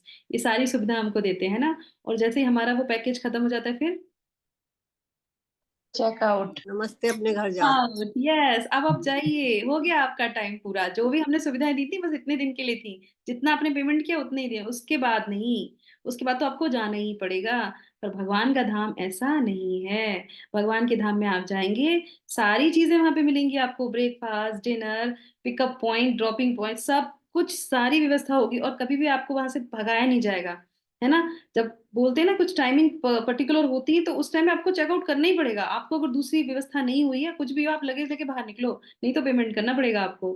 तो जो भी आपको सुविधा दी जा रही थी, वो सारी सुविधा समाप्त, बंद, उसके बाद कुछ नहीं। तो ये भगवान के धाम पे ऐसा नहीं है। भगवान कहते हैं यहाँ पे हर एक चीज जो है परमानेंट है, जब आओगे तो रहोगे यहाँ पे, आपको निकाल के थक के देके बाहर नहीं फेंका जाएगा। तो फिर वो कहते हैं कि फिर जीवात्मा यहाँ पे क्यों आ जाती हैं? तो अब यहाँ पे आ जाते हैं, जीवात्मा यहाँ फिर आए क्यों? अब यहाँ पे एक ये जो है श्लोक संख्या, ये बहुत अच्छी है और ये हमारे लिए बहुत इंपॉर्टेंट भी है कि अगर हम इसको याद रख लेते हैं तो पूरी भगवत गीता में बहुत आसानी से समझ में आ जाती है। भगवान कहते हैं कि सभी जीव मेरे अंश हैं। हम्म तो उनमें हमने जैसे कल के अध्याय में भी जाना था कि उनमें वो जो है, जो भगवान के अंदर जो गुण है वो हमारे अंदर भी गुण होते हैं, पर वो जो है विभू हैं और हम जो है अणु के समान है। वो समुद्र है और हम एक बूंद के समान है। वो सोने की खान है और हम एक छोटा सा अंश है सोने का, सोने की अंगूठी या जो भी कुछ जिससे जो बना होता है आभूषण, वो है, पर वो सोने की खान है। तो वो गुण उसमें आते हैं। तो जिस तरीके से भगवान कहते हैं कि तुम मेरे शाश्वत जो है, हर जीव मेरा शाश्वत अंश है। जैसे यहाँ पे फूल का उदाहरण दिया गया है, पेटल्स नीचे गिर जाएंगे, आप उसको सूंघेंगे तो उसमें गुलाब के फूल की खुशबू आएगी। क्यों? क्योंकि वो उसका भाग है, उसका एक टूटा हुआ अंग है। तो उसके बाद जो है दूसरा, यहाँ पे दूसरा एक दिया गया है, जब कोई भी चीज बड़ी सी आप ज्यादा सी बल्क में बना लीजिए तो उसका स्वाद और जो छोटा सा एक कप में जो होगा उसका स्वाद सेम ही होगा। होगा कि नहीं होगा? छोटी से में भी वही स्वाद होगा बड़े वाले में। जैसे सागर और मैंने बूंद का जो उदाहरण दिया था, सेम वैसे ही, पर उसमें क्या है, क्वांटिटी में जो है अंतर होता है, क्वालिटी में अंतर नहीं होता। चलिए, तो उसके बाद वो क्या कहते हैं कि वो जो है स्वतंत्र चाहते हैं, क्योंकि वो मेरा अंश है और भगवान हमसे प्यार करते हैं। तो वो कहते हैं कि तुम चाहते हो कि मैं वहां जाऊं, मेरा मन है कि मैं आपसे अलग रहूं, मैं अपना ही कुछ करना चाहूं। ये बहुत इंपॉर्टेंट है। हमारे अंदर ये अहंकार आता है, इसलिए हम यहाँ पे आते हैं। इसके लिए बहुत अच्छा उदाहरण है एक छोटा बच्चा। जब आपके घर आपका छोटा बच्चा हो, आपसे वो ये, आप जब आप चपाती बनाते हैं, माताएं जब रोटी बनाती हैं तो वो कहते हैं कि मम्मा मम्मा मुझे भी बनानी है रोटी, है ना, मुझे कुछ बनाना है। तो वो आपके जो आपने आटा रोटी के लिए बना रखा है उसमें से आप उसको आटा देते हैं कि अच्छा ठीक है तुम बना लो अपनी रोटी, है ना। वो ले जाते हैं, थोड़ी देर खेलते हैं उसमें, छोटी छोटी अपनी रोटी बनाते हैं, चिड़िया बनाते हैं, जो भी बनाते हैं, बना हो गया उनका खेलना। इच्छा है उनकी क्योंकि मुझको वो आटा दीजिए और मैं अपना जो घर घर खेल रहा हूँ उसमें अपनी रोटी बनाऊंगा। बना लिया उन्होंने, थोड़ी देर खेला, खेलने के बाद फिर क्या, अब तो भूख लगी। अब भूख लगेगी तो क्या होगा, तो मम्मी कहेगी आप तो तुमने रोटी बनाई थी ना अपनी, अब खा लो अपनी रोटी। वो कहते हैं उससे थोड़ी ना पेट भरेगा, रोटी से तो उसी से पेट भरेगा जो आप देंगे, आप जो बना रहे हैं। नहीं, हमें तो आप वाली रोटी चाहिए, हमें तो आप जो बना रहे हो वो चाहिए, हमें आप ही चाहिए। वो कहते हैं नहीं मुझे नहीं चाहिए, अब आप अपनी चीज से कर लो। तो भगवान भी ऐसे, जब बच्चा जिद करता है, क्योंकि हम भगवान के बच्चे हैं, तो हम जिद करते हैं कि हमें जाना है, हमें ये करना है, हम अपना सब कुछ करना चाहते हैं, तो भगवान कहते हैं ठीक है कर लो। तो इसलिए भगवान हमारे लिए घर घर खेलने के लिए पूरी प्रकृति बना देते हैं और सारी व्यवस्था कर देते हैं। मम्मी कहती लो पानी भी ले लो, आटा भी ले लो, चूल्हा भी तुम्हारा है, सब कुछ है तुम्हारे पास, बना लो। आर्टिफिशियल है वो तो सारा, उससे तो पेट नहीं भरने वाला। तो हम आत्मा है, भगवान के अंश है, हमारा कब तक वहां से चलेगा गुजारा? नहीं चल सकता। इसीलिए हम यहाँ पे तड़पते रहते हैं, दुखी होते रहते हैं और हम इसको अपना जो है शाश्वत घर मान लेते हैं। तो इसी तरीके से जो है अपनी स्वतंत्रता का दुरुपयोग करते हैं। तो यहाँ पे आ रहा है कि जो अंश है उसको स्वतंत्रता भगवान देते हैं। अगर प्यार नहीं करे तो कहते नहीं, जो मैं करूंगा वही तुम्हें करना पड़ेगा। पर भगवान प्यार करते हैं इसलिए स्वतंत्रता देते हैं, कहते ठीक है तुम्हारी जो इच्छा है तुम कर लो। तो हम उस स्वतंत्रता का क्या करते हैं, दुरुपयोग कर लेते हैं और कुछ जो होते हैं वो उसका जो है सदुपयोग कर लेते हैं। जैसे कि अब ये भगवद गीता हम पढ़ रहे हैं तो हमें पता चल गया। तो अब हमें जो स्वतंत्रता मिली है, हरि नाम कर सकते हैं, मंदिर जा सकते हैं, शास्त्रों को पढ़ सकते हैं, जो भी हमें गुड डेवलप करने के लिए बोले हैं हम वो कर सकते हैं। अभी इसी समय से शुरू करेंगे तो जो भी हमारी रेस्ट जिंदगी बची है हम उसको सार्थक कर सकते हैं। नहीं तो आधी जिंदगी तो हमने गवा दी है, आधी और बची है वो भी चली जाएगी और वो भी हमें नहीं पता आधी है भी कि नहीं है, कितने दिन की है हमें नहीं पता। तो वो कहते हैं कि दुरुपयोग करते हैं बंध जाते हैं, सदुपयोग करते हैं तो मुक्त हो जाते हैं। और ये क्या होता है, तीनों गुणों के समावेश से हो जाता है। तो तीनों गुण जो है उस पर कार्य करते हैं। तो ये हमें अपना इंटेलिजेंस जो है यहाँ पे यूज करना चाहिए। तो बद्ध जीवन के कारण ये मन सहित पांच इंद्रियों के साथ बहुत कठिन संघर्ष कर रहे हैं। तो मन हमारा जो है हमेशा जो है विचलित रहता है। तो मन पे कंट्रोल करना चाहिए कि मन कहाँ की ओर बोल रहा है। जैसे हमने पहले अध्याय में जाना था, शत्रु भी है और मित्र भी हो सकता है। तो उसके बाद संघर्ष आप देख सकते हैं जीवन में सब तरह के संघर्ष हैं। कोई लेबर का कार्य कर रहा है, कोई रिक्शा ढो रहा है, आप छोटे किसी भी व्यक्ति को देख सकते हैं, अपने घर में देख सकते हैं, कोई सुबह से गया हुआ है ऑफिस, रात को आ रहा है, संघर्ष तो कर ही रहा है ना। हर जगह छोटी छोटी चीजों में, बड़ी बड़ी चीजों में संघर्ष कर रहा है, पर उस संघर्ष के बाद थोड़ा समय भगवान के लिए तो निकालना चाहिए, नहीं तो ये तो संघर्ष करते करते खत्म हो जाएगा। फिर लिया क्या, पूरे जीवन में हाथ में बचा ही क्या आपके। एक बार एक जो राजा थे, मैं इस पे एक छोटी सी कहानी करके इसको पूर्ण करती हूँ, है ना। एक बार जो है एक राजा थे, तो उनके पास उन्होंने पूरा जीवन जो है धन कमाने में लगाया, पूरे राज्य को स्टेब्लिश करने में लगाया। और 35 साल बहुत जल्दी जो है उनको जो है ये घोषित किया गया वैद्य के अनुसार कि आपको जो है ऐसा ऐसा रोग है और आप जो है 5 दिनों में जाने वाले हैं। तो वो तो बहुत दुखी हो जाता है, वो कहते हैं कि मैंने तो पूरा जीवन इसको स्टेब्लिश करने में ही लगा दिया, मैंने तो अपनी जिंदगी जी ही नहीं, मैंने तो कुछ देख ही नहीं पाया, जान ही नहीं पाया। अब मैं यहाँ से, मेरे 5 दिन रह गए, मैं 5 दिन में क्या करूंगा। तो फिर वो अपने मंत्री को बुलाता है और मंत्री से बोलता है कि अब एक काम करना, कि मेरे कुछ चीजें सुन लो और जब मैं यहाँ से जाऊं तो ये सब मेरे साथ मेरे लिए करना। तो बोले कि बताइए। तो वो कहते हैं कि जिन डॉक्टरों से मेरा इलाज चल रहा है, 3-4 डॉक्टरों से उसका इलाज चलता है, तो वो कहते हैं उन सबको बोल देना कि जब मैं यहाँ से जाऊं तो मेरी जो मृत शरीर है मेरा, वो डॉक्टर ही लेके जाएंगे। तो बोले अच्छा ठीक है, ये हो जाएगा। और बोले कि जितना भी मेरे पास धन जो भी है मेरे जो है उसमें उसमें क्या बोलते हैं उसको, उनके जो धन संग्रह जहाँ किया उन्होंने, बैंक बैलेंस। हाँ, तो वो कुछ राजाओं को कोषागार। कोष, हाँ मेरा कोष में जो भी, हाँ यस वेरी नाइस। तो कोष में जो भी धन है वो सारा कोष खाली कर देना, और जो भी हीरे जवाहरात, जो भी मोहरे हैं, असरफियां, जो भी कुछ है, वो सारा रोड पे बिछा देना, सब जगह बांट देना, फैला देना, जहां से मेरी जो है यात्रा निकले। तो वो तो शौक में रह जाता है कि अच्छा है, बोले हाँ। और उसके बाद फिर जो है जब मैं जा रहा हूँ तो मेरे शरीर के मेरे दोनों हाथ खोल देना और दोनों हाथ लटका देना ऐसे करके। तो वो कहते हैं अच्छा ठीक है, पर उसके मन में बहुत विचार, वो कहते हैं कि ऐसा क्यों बोल रहे हैं आप, ऐसा क्यों करने के लिए बोल रहे हैं। तो बोले कि मैं लोगों को बताना चाहता हूँ, अब मैंने जितने जीते जी तो मैंने क्या किया, अब मैं जाते जाते बताना चाहता हूँ लोगों को कि जिन पे आप डिपेंड रहते हैं वो भी आपको नहीं बचा सकते, जब आपकी मृत्यु आएगी तो कोई भी नहीं आपको बचा पाएगा। तो ये डॉक्टर जिनसे मैं इलाज कर रहा था अपने आप को सही करने के लिए, वो भी मुझे नहीं बचा पाए, तो और वही मुझे शमशान जो है लेके जा रहे हैं। और धन संग्रह जो पूरा जीवन जो मैंने इकट्ठा किया वो भी मैं अपने साथ नहीं लेके जा रहा, ये देखो रोडों पे पड़ा हुआ है। और ये मेरे हाथ मुक्त हैं, खुले हाथों से ही मैं ऐसे यहाँ से जा रहा हूँ, मुझे कुछ भी नहीं, मैं राजा, इतना बड़ा राजा, और मैं कुछ भी लेके नहीं जा रहा। तो मैं अपने अंतिम 5 दिनों में ये कार्य करना चाहता हूँ जिससे मैं लोगों को ये समझा सकूं कि कृपया करके ऐसे अपनी जिंदगी बर्बाद मत करना जैसे मैंने अपनी जिंदगी बर्बाद की है। तो ये कहानी आती है, ये हम सब पे होती है कि हम कैसे अपनी जिंदगी को बर्बाद कर रहे हैं, है ना। चलिए आगे बढ़ते हैं। तो ऐसे ही हमारा जो है बचपन आता है, बड़े हो जाते हैं, वृद्ध हो जाते हैं, वृद्ध होने के बाद तो हम वैसे ही कुछ नहीं करते। हम बड़े बूढ़ों से बोलेंगे नाम कर लो, नाम कर लो, बोले अब मन नहीं लगता, अब तो बहुत ये वो होएगा नहीं, क्योंकि बचपन से किया नहीं आपने, जो उसमें चीजों में चलते रहे वही करते रहेंगे, वो नियम बन जाता है हमारा, है ना। तो उस तरह से जन्म मृत्यु और ये जो है हमारा समय का चक्र ऐसे ही चलता रहता है और हमें पता नहीं चलता कि हम कब यहाँ से पलायन ले जाएंगे। तो अब वो बोलते हैं 8वां श्लोक, यस माता जी 8वां श्लोक पढ़िए, और सुमन माता जी उसका तात्पर्य अनुवाद। हरे कृष्ण। शरीरं यच्चाप्युत्क्रामतीश्वरः गृहीत्वेतानि संयाति वायुर्गन्धनिवासयात्। यस अनुवाद पढ़िए सुमन माता जी, पढ़ लीजिए जो भी जिसका खुला है पढ़ लीजिए फटाफट।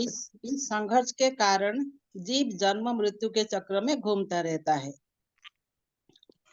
यस, तो इस अनुवाद में नहीं पढ़ा आपने, ठीक है। इस संघर्ष के कारण जीव जन्म मृत्यु के चक्र में घूमता रहता है, हम इस संघर्ष को क्यों नहीं देख पाते। अब ये वो प्रश्न करते हैं, तो ये हमारे लिए बहुत अच्छा है। वो कहते हैं आत्मा और जड़ पदार्थ के अंतर को न देखने के कारण, अब ये शुरू से भगवान वो चीज सिखाते आ रहे हैं, यहाँ पे भी भगवान यही कहते हैं कि तुम्हें ये पता ही नहीं है कि तुम आत्मा हो, तुम जड़ पदार्थ नहीं हो, उस चीज का अंतर नहीं देख पाते हैं। और उसके बाद फिर भगवान कटुता का जो है एक कठोर शब्द भी यूज करते हैं, इस अज्ञानता को दूर करने का उपाय क्या है। तो वो कहते हैं ज्ञान चक्षु से, तो ज्ञान के चक्षु से कर सकते हैं। तो श्लोक संख्या 10 माता जी कोई पढ़िए, हरे कृष्णा। उत्क्रामत्तं स्थितं वापि भुञ्जानं वा गुणान्वितं विमूढानानुपश्यन्ति पश्यन्ति ज्ञानचक्षुषः। बात मूर्ख ना तो समझ पाते हैं कि जीव किस प्रकार अपना शरीर त्याग सकता है, ना ही वे यह समझ पाते हैं कि प्रकृति के गुणों के अधीन वो किस तरह के शरीर का भोग करता है। लेकिन जिसकी आंखें ज्ञान में प्रशिक्षित होती है वो ये सब देख सकता है। यस, तो भगवान क्या बोल रहे हैं? वो कह रहे मूर्ख व्यक्ति, तो भगवान साफ साफ उसको मूर्ख बोलते हैं कि वो मूर्ख होते हैं जो ये ज्ञान लेना ही नहीं चाहते, ये समझना ही नहीं चाहते, भगवत गीता पढ़ना ही नहीं चाहते। तो वो साफ साफ कहते हैं ज्ञान नहीं लोगे तो समझ में ही नहीं आएगा कि तुम कौन हो, तुम्हें क्या करना है, तुम कैसे यहाँ से इस कोई डिफरेंस तुम्हें समझ में ही नहीं आएगा कि क्या चल रहा है क्या नहीं चल रहा है, कहाँ से आए कहाँ से जाएंगे, चले जा रहे हैं चले जा रहे हैं चले जा रहे हैं करते चले जा रहे हैं। तो भगवान कहते हैं मूर्ख होते हैं वो व्यक्ति। ठीक है, तो संघर्ष तो सभी कर रहे हैं लेकिन अधिकांश नहीं जानते कि क्यों। यह विकल्प सभी के पास है, हम सबको स्वतंत्रता मिली है, सब लोग पढ़ सकते हैं, सब लोग ये चीज ले सकते हैं, भगवान ने सबके लिए दिया है, गोरा काला कोई भेद नहीं। या तो वे संघर्ष करते रहें और या फिर वो एक बार के लिए हमेशा के लिए उस संघर्ष से मुक्त हो जाएं। तो एक बार के लिए प्रयास कीजिए, जो इस जन्म में हमको मिला, इतने अच्छी जो है अपॉर्चुनिटी मिली है तो उसमें हम कर सकते हैं। एक बार जो है एक जो है सरदार जी होते हैं, एरोप्लेन में जा रहे होते हैं, और एरोप्लेन में जा रहे होते हैं तो उनको जाना होता है दिल्ली। तो वो जो है टिकट, हाँ लखनऊ जाते हैं, दिल्ली से वो लखनऊ जाते हैं, और वो जो है प्लेन हो जाता है हाईजैक। तो वहां पे जो है कुछ आतंकवादी उसमें अंदर होते हैं और वो हाईजैक कर लेते हैं, और वो कहते हैं कि अब ये प्लेन जो है आपका जो है बॉम्बे लेके जाया जाएगा। तो वो सब यात्री बहुत परेशान हो जाते हैं कि अरे ये क्या हुआ, ये तो इसको कंट्रोल में कर लिया, अब यहाँ से हम जो है बॉम्बे चले जाएंगे, बॉम्बे हमको लेके चले जाएंगे ये लोग। तो उन लोग को समझ में आ रहा था कि हमारा जो है अपहरण हो गया है। तो और एक व्यक्ति जो था, सरदार जी थे, सरदार जी मानो या कुछ भी बोलो उनको, तो वो थे, वो तो बड़े खुश हो रहे थे। तो वो पड़ोस वाले कह रहे थे आपको डर नहीं लग रहा, आप बड़े खुश हो रहे हैं? बोले अरे हमको तो जो है सिर्फ लखनऊ तक जाना था, बताइए हमको तो जो है फ्री में जो है बम्बई भी जाने को मिलेगा, हम बम्बई भी घूम लेंगे। तो वो कहते हैं कि ये तो बिल्कुल मूर्ख है, बताओ इस पे खुश हो रहा है कि हमारा तो प्लेन है। उसके बाद फिर वो अनाउंसमेंट होता है, वो कहते हैं नहीं, अब हम यहाँ से कलकत्ता के ये प्लेन जो है कलकत्ता लेके जाया जाएगा। अब वो पास में जो बैठे होते हैं वो कहते ताली दो ताली दो। बोले ताली? बोले क्यों? बोले अब तो हम जो है उधर भी घूमेंगे और साथ साथ में जो है उसके बाद हम कलकत्ता भी जाएंगे, मैं तो कलकत्ता कभी गया ही नहीं, चलो अच्छा है इसके बहाने हम कलकत्ता भी घूम लेंगे। फिर थोड़ी देर में अनाउंसमेंट होता है, वो कहते हैं कि अब हम लोग जो है आप लोगों को दुबई लेके जाएंगे, ये प्लेन अब दुबई जाएगा, इंडिया में लैंड नहीं होगा। अब तो वो कहता है कि दो ताली दो। हाँ, वो कहते हैं क्यों, अब क्यों दो ताली? तो बोले ना पिज्जा ना पासपोर्ट, सीधे जो है दुबई की यात्रा करेंगे। तो वो कौन है? वो मूर्ख है। तो ऐसे ही जो मूर्ख है, जो भगवान भगवत गीता में बताते हैं कि वो इसी दुनिया में ऐसे ही यात्रा करना पसंद करते हैं, पुनरपि जन्मम पुनरपि मरणम। तो वो उसी यात्रा से ही खुश है, क्योंकि उन्हें समझ में ही नहीं आता कि हम हमारे पर एक्चुअल में जो है क्या हो रहा है, हमारा जो है किडनैप कर लिया गया। किसने? माया ने हमारा किडनैप कर लिया है। जो है हम तीन गुणों ने हमारा जो है किडनैप कर लिया और हमें पता ही नहीं है, हम मजे से जो है उसी में घूमते चले जा रहे हैं, है ना। तो ये स्थिति हमारी ही है ऐसी। ठीक है, तो उसके बाद जो है यहाँ पे आगे पढ़ेंगे इसको। तो वो कहते हैं कि अगर ऐसा हो जाता है, वैसे मूर्ख हैं लोग हैं, तो क्या आप उनकी सहायता नहीं करते? तो भगवान कहते हैं मैं तो हमेशा सहायता करता हूँ, मेरे पर तो आप बोल ही नहीं सकते कि मैं सहायता नहीं करता, है ना। तो अब हम लोग जो है 15वें श्लोक तक यहाँ पे पहुंचते हैं। तो वो कहते हैं कि आप, मैं सहायता करता हूँ। तो वो कहते हैं किस तरीके से सहायता करते हैं? तो कहते हैं सभी प्रकार से मैं सहायता करता हूँ, अगर मैं सहायता न करूँ, तुम इस स्थिति में भी तुम्हारी सहायता कर रहा हूँ, पर तुम मुझे सरेंडर नहीं करते। तो वो कहते हैं कि ब्रह्मांडीय तरीके से भी करता हूँ और व्यक्तिगत तरीके से भी करता हूँ, है ना। तो हमने पहले भी जाना था कि किस तरीके से हम कहाँ पे हैं, एक शेल के अंदर है, एक कोकोनट के अंदर है। तो भगवान ने व्यवस्था क्या की? भगवान ने सूर्य चंद्रमा की प्रकाश हमको दे दिया, है ना।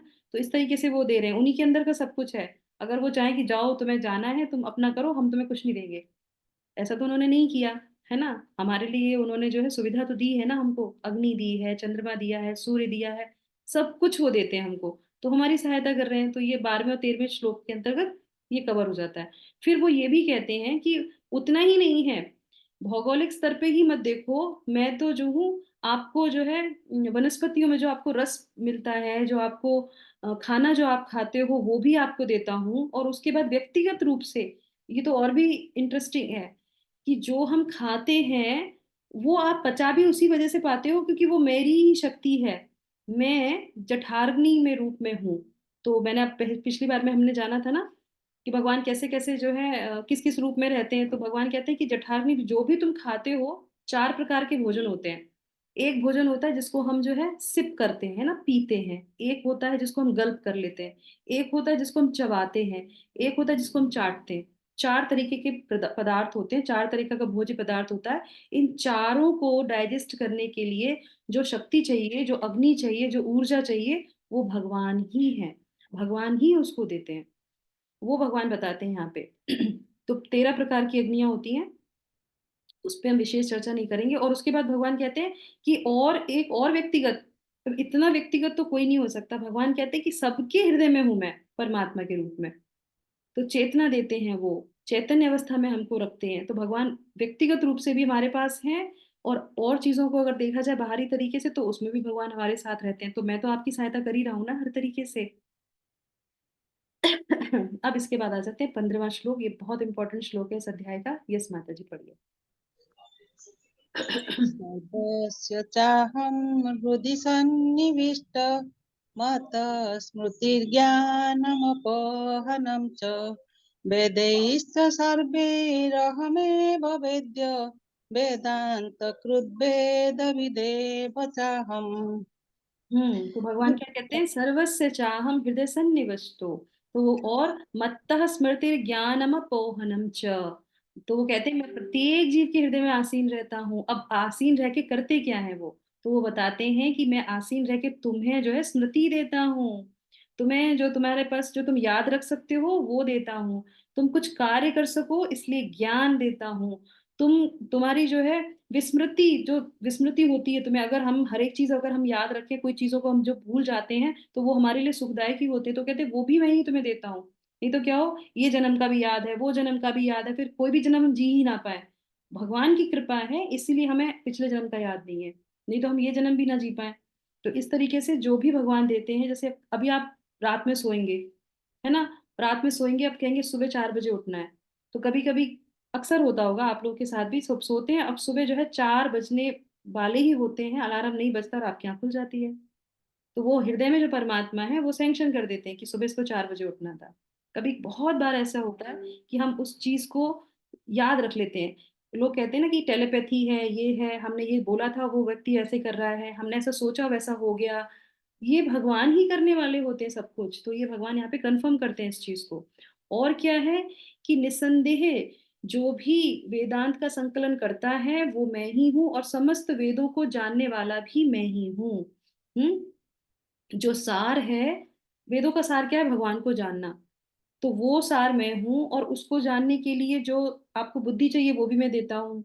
और जो मुझे जान लेता है, तो इस तरीके से यहाँ पे एक क्वेश्चन आपके लिए आता है यहाँ पे कि वेदों में जैसे बोला गया है, तो अगर किसी बुक के लिए अगर उसका राइटर कौन है, या प्रश्न भी होगा यहाँ पे, और उसका जो है सब्जेक्ट क्या है, और ये संस्करण कब हुआ था, किस वर्ष में हुआ था, कब लिखा गया था ये बुक, तो वो कहाँ मिलेगा आपको? कहाँ मिलेगा? अगर किसी के बारे में हमें जानना है, पर्टिकुलर किसी बुक के बारे में जानना है, तो वो ऑथर कौन है उसका, और कब लिखी गई थी, उसमें टॉपिक क्या है, कौन से अंदर अंदर चीजें उसमें कवर की गई हैं, वो कहाँ लिखा होगा, कहाँ बताया जाएगा वो? लाइब्रेरी। लाइब्रेरी में। ओके, लाइब्रेरी में मिलेगा। हम्म। ओके, लाइब्रेरी वालों को कहाँ से पता चलेगा? आजकल गूगल में मिल जाएगा माता जी। Very nice. गूगल में मिल जाता है, फिर ई माता जी बुक। बुक जो होती है ना, वो जो बुक होती है हाँ, हाँ, यस। माता जी, वो बुक होती है उसका जो स्टार्टिंग पेज हाँ, यस। तो बुक लाइब्रेरी वाले भी वहीं से मेंशन करते हैं, क्योंकि बुक के ऊपर मेंशन होता है ना? जब छपती है बुक तो वो कंप्लीट छपती है, उसमें कोई भी चीज छोड़ा नहीं जा सकता। अब ऑथर छोड़ देंगे, लाइब्रेरी वालों को बोल देंगे ये उन्होंने लिखी थी, हमने नहीं, हम छाप नहीं रहे, आप लिख लो। नहीं, बुक में ही लिखा है, इसीलिए लाइब्रेरी वालों को पता है। करेक्ट। उसमें ऑथर का नाम भी होगा, राइटर का नाम भी होगा, सबका होगा, किस किसने वहां पे उसमें जो है आपको सहायता की है, कौन कौन से टॉपिक हैं, क्या बोला गया है, क्या समझाया गया है। सब कुछ जो है उसी बुक के आगे और पीछे के पृष्ठों पे सब कुछ दिया होगा, है ना? तो इस तरीके से जो है वेदों की जब यहाँ पे बात हो रही है, तो भगवान बोलते हैं, ठीक है, तो भगवान क्या कहते हैं, तो वेदों की जो विषय है वो भी वेदों में आते हैं। तो वेद का विषय क्या है? अभी हमने श्लोक पढ़ा था। वेद का विषय क्या है? संपूर्ण ज्ञान है वेदों में, पूरा कंप्लीट ज्ञान मिलता है उसमें, कोई भी चीज छूटती नहीं है उसमें, हर एक चीज मिलती है उसमें। और लेखक कौन उसके हैं? जो अपौरुषीय हैं, एक साधारण पुरुष नहीं है, वो जो है अपौरुषीय हैं, जिन्होंने वो जो है उसको लिखा है वेद को। और स्रोत क्या है? कहाँ से आया है वेद? कहाँ से निकले? पहले भी हमने चर्चा की थी, कहाँ से निकले वेद? भगवान के मुख से। भगवान के मुख से। यस यस, थोड़ा और क्लोज, मुख से क्या निकलता है? ओम। यस करेक्ट, मुख से निकले। जीवा से। हाँ, जीवा से। श्वास, Pardon. श्वास। यस श्वास। यस। और श्वास। किस समय उपलब्ध, किस समय उपलब्ध है ये? कब से हमें मिले हैं ये? सृष्टि के प्रारंभ से। यस, तो भगवान ने जब ये सृष्टि करी थी उसी समय जो है ये, उसी समय जो है ये वेद भी भेज दिए थे। और पहला शिष्य कौन है इसका? ब्रह्मा जी। ब्रह्मा जी। Very nice. ठीक है, तो ब्रह्मा जी का एक नाम और है, ब्रह्मा जी नहीं सॉरी, ये तो हमारे जो है, हमारे जो वेद व्यास जी हैं। तो वेद व्यास जी जो है पराशर मुनि और सत्यवती के पुत्र वेद व्यास, तो कृष्ण द्वैपायन व्यास इनको बोला जाता है। व्यास एक उपाधि है जो इनको दी जाती है। तो हमें जो मिले हैं वेदों की जो लिखा, जो उन्होंने अलग किया और उसके बाद फिर उनको जो है संक्षिप्त रूप में दिया, लिखा, श्रीमद् भागवतम लिखी, और ये सब लिख के जो उन्होंने दिया वो किसने दिया? वेद व्यास जी ने दिया, जो हमारे तक आ पाया। अब ये क्या है, ये कितने प्रकार के अवतार होते हैं, ये प्रश्न आपके लिए आ गया। अब बताइए कितने प्रकार के हमने पहले भी जाना था, कौन बताएगा? 6 अवतार। इसका माइक खुला हुआ है, कृपया करके बंद कर दीजिए। 6 अवतार, यस। छह। तो कृष्ण द्वैपायन जो है व्यास देव जो है किस में आते हैं, कौन से अवतार में आते हैं? सत्यावेश। सत्यावेश अवतार में आते हैं। शक्तियावेश अवतार, जो भगवान अपनी शक्ति देते हैं, वो भगवान नहीं होते हैं, है ना, वो विष्णु तत्व नहीं होते, पर भगवान उनको अपनी शक्ति देते हैं जिससे कि वो ये सारा कार्य कर सकें। तो वेद व्यास जी इसमें आते हैं, ठीक है। तो अब हम आ जाते हैं कि सच्चा मित्र वो होता है जो हमें कभी भी अकेला नहीं छोड़ता। तो भगवान क्या कहते हैं कि मैं हमेशा तुम्हारे हृदय में रहता हूँ और हमेशा तुम्हारा जो है सबसे अच्छा मित्र हूँ। और चाहे अच्छा समय हो बुरा समय हो, भगवान हमको छोड़ के कभी भी नहीं जाते। अब हम आ जाते हैं लास्ट की श्रृंखला पे। और अभी तक आप लोगों ने 10वें अध्याय में आपने क्या इंपॉर्टेंट चीज पढ़ी थी, बताइए। 10वें अध्याय में कुछ एक अलग सी चीज थी, क्या था वो? कुछ था? भगवान की विभूतियां थी। और कुछ था जो डिफरेंट था? नहीं, इतना अलग चीज। श्रेष्ठता। हाँ, श्रेष्ठता। श्रेष्ठता नहीं, उसमें तो बहुत एक इम्पोर्टेंट चीज दी गई थी जो किसी अध्याय में नहीं थी। बताइए कौन सी चीज थी वो? क्या था? जिप फाइल दी थी, जिप फाइल। बताइए, अब याद आया?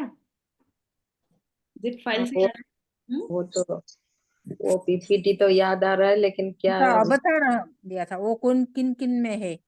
कोई बात नहीं, किसको दो याद आ? गुण। हरे कृष्णा। एक एक बोलिए, एक अपना माइक खोलिए, जिसको पता है वो बोलिए, नहीं तो नहीं बोलिए। यस किसी ने वो अभी किस में है वो, उसका अवतार बता है, आता है तो किस बोलिए। किस रूप में? शक्तियां हो गई, विभूतियां हो गई, जिप लॉक फाइल भी दी थी उसमें भगवान ने। कौन सी थी वो जिप लॉक फाइल? उसमें क्या आता है जिप लॉक फाइल में? इतनी जल्दी कैसे भूल सकते हैं आप, बताइए। जीव को 2 श्रेणियों में बांटा गया है, संयुक्त और अयुक्त, क्षर और अक्षर। हम्म। चतुश्लोकी भगवत गीता कहाँ आती है, कौन से अध्याय में आती है? उसी में ही 10 अध्याय में। में तो वो तो इतना इंपॉर्टेंट पॉइंट है, चतुश्लोकी भगवत गीता 10वें अध्याय में आती है, जिसमें आप 4 श्लोकों में पूरी भगवत गीता समावेश होती है। उसी को जिपलॉक फाइल हाँ भगवान ने, हमने आपको पीडीएफ में दिखाया था, जिपलॉक फाइल है वो। हाँ पूरी हाँ। भगवत गीता 700 श्लोकों को 4 श्लोकों में दे दिया था, दे करेक्ट। दिया। यस। अब यहाँ पे एक और चीज याद रखिए, त्रिश्लोकी भगवत गीता, त्रिश्लोकी भगवत गीता पुरुषोत्तम योग में आती है, 15वें अध्याय में आती है, 16, 17, 18। भगवान वेदांत सूत्र बताते हैं, वेदांत का सार बताते हैं। कौन सा? 16, 17, 18, जिसको क्या बोलते हैं? त्रिश्लोकी भगवत गीता। क्योंकि हमारी भगवत गीता किस में आती है? वेदांत का सार है, ये वेदों का सार है क्या भगवत गीता। और भगवत गीता का पूरा जो है क्या दिया गया, इन 3 श्लोकों में दे दिया गया है। तो हम लोग चलिए पढ़िए माता जी श्लोक, कोई वाला श्लोक। द्वाभिमो पुरुषो लोके क्षरश्चाक्षर एव च क्षर सर्वाणि भूतानि कुटस्थक्षर उच्यते। तो भगवान 16वें में क्या बोलते हैं कि 2 जो है तरह के जीवात्मा होती हैं, एक क्षर और एक अक्षर, एक च्युत्य एक अच्युत्य होता है। अच्युत्य मतलब होता है जो, च्युत्य मतलब जो गिर जाता है, पतन हो जाता है, जिसका पतनशील बद्ध आत्मा है ना, जिसका पतन होता है वही बद्ध होती है। अच्युत्य मतलब होता है जो अपने स्थान से नीचे नहीं गिरता, यानी कि अक्षर होता है वो मुक्त आत्मा होती है। तो 2 तरह की जीवात्माएं होती हैं, है ना। और उसके बाद वो क्या बताते हैं, वो कहते हैं कि एक होता है परमात्मा। और उसके बाद जो है, और उसके बाद जो है परम पुरुषा। तो ये जो है वो कहते हैं कि ये जो तीनों चीजें हैं, फिर से आप देख लीजिए एक बार। तो यहाँ पे वो क्या बताते हैं कि 2 प्रकार के जीवात्मा हो गई आपकी, एक पतनशील वाली हो गई और एक जो है मुक्त आत्मा जीवात्मा। ठीक है, और दूसरी क्या हो गई, दूसरा दूसरा भगवान कहते हैं कि मैं परमात्मा के रूप में विद्यमान रहता हूँ, है ना। और वो कहते हैं कि परमात्मा से मतलब क्या है, परमात्मा से मतलब है कि परम पुरुष कृष्ण है। तो इसका कोई मीनिंग पढ़ लीजिए, अनुवाद पढ़ लीजिए इसका जरा, तीनों का, तीनों का पढ़ लीजिए, 16, 17, 18 माता जी मैं पढ़ूं? पढ़िए। जीव 2 प्रकार के हैं, च्युत तथा अच्युत। भौतिक जगत में प्रत्येक जीव च्युत यानी क्षर होता है और ये आध्यात्मिक जगत में प्रत्येक जीव अच्युत यानी अक्षर कहलाता है।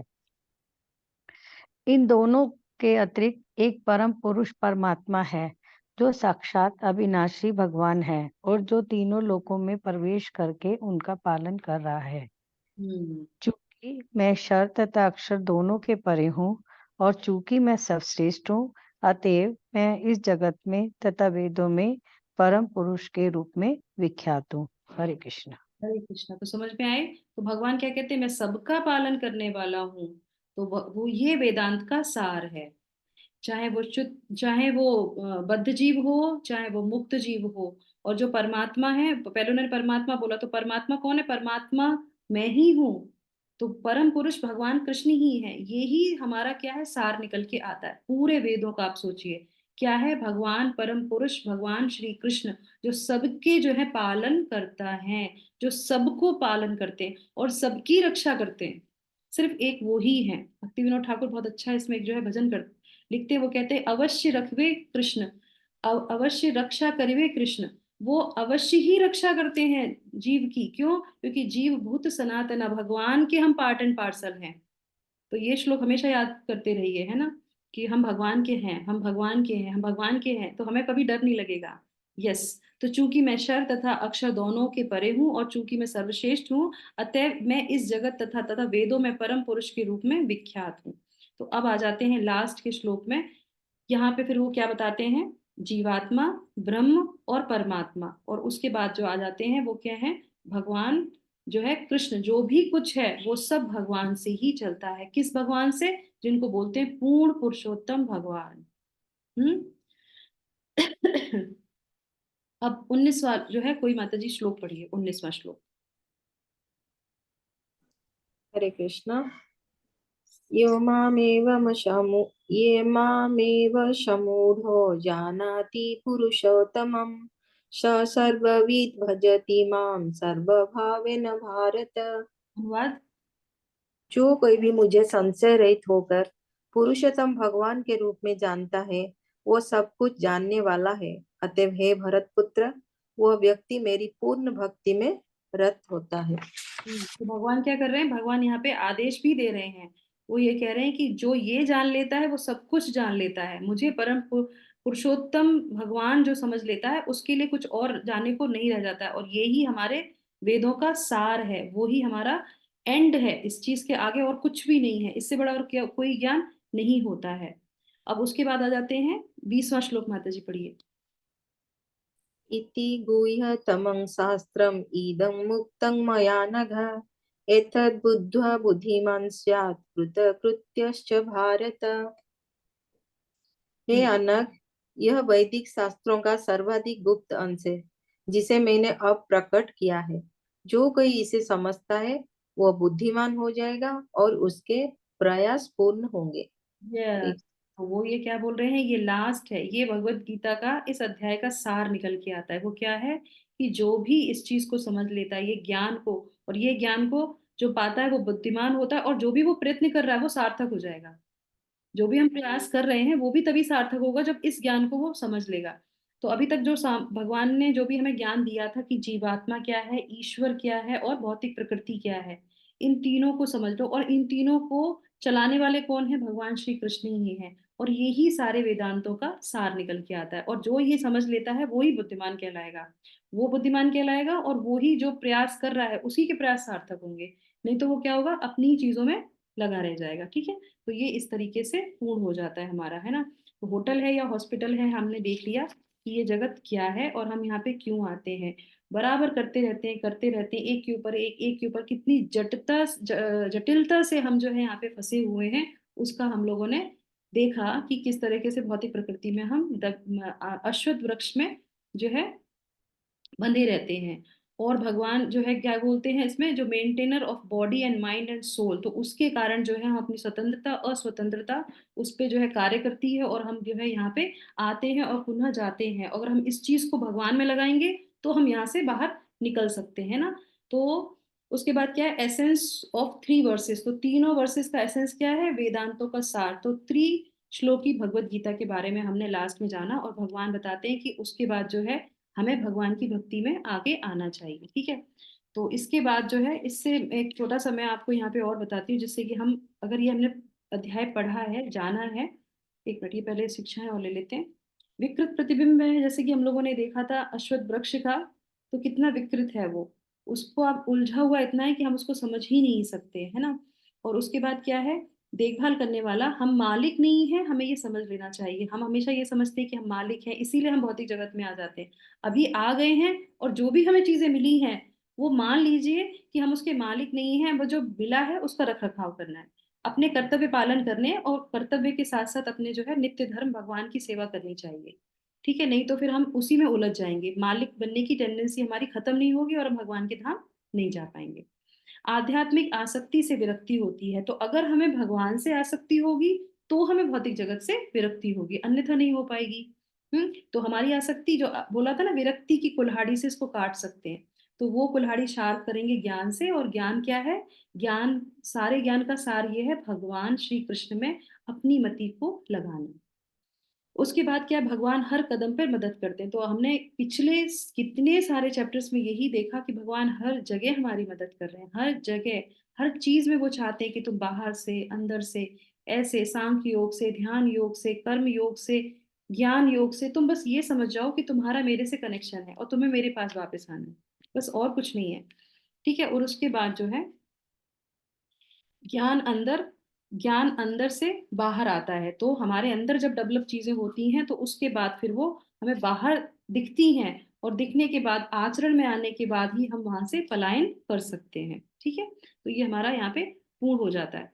अब आ जाते हैं यहाँ पे कि जब भगवान कहते हैं कि मैं पूर्ण पुरुषोत्तम हूँ, तो मुझे जो है आपको किससे कैसे करना पड़ेगा, हमें भक्ति लेनी पड़ेगी, है ना। और भक्ति हम कैसे करेंगे, तो उसके लिए मैं आपको कुछ स्टेप बताती हूँ जिसको आप यहाँ पे लिख सकते हैं, समझ सकते हैं। तो भगवान ये बोलते हैं, लास्ट वाला जो श्लोक हमने पढ़ा था 20वां श्लोक, तो वेदों का जो रहस्य है वो भगवान प्रकट करते हैं उसमें। ठीक है, और उसमें बोलते हैं कि अगर वो हम जान जाएंगे रहस्य तो हमें लाभ मिलेगा। लाभ लाभ हमें क्या मिलेगा, हम बुद्धिमान हो जाएंगे, है ना।